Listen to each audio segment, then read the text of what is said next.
Hello, hi, నమస్తే. Welcome to my channel. మైదాతో ఒక రెసిపీ అండి.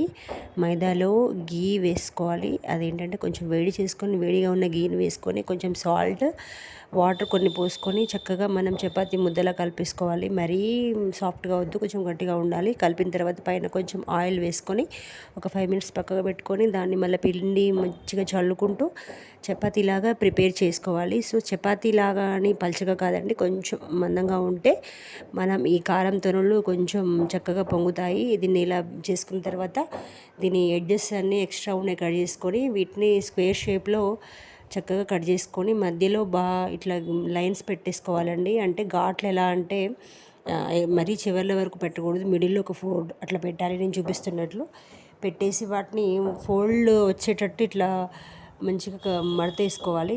దాన్ని చివర్లు ఇలా ఎడ్జ్లన్నీ మనం ప్రెస్ చేసుకోవాలి. అలా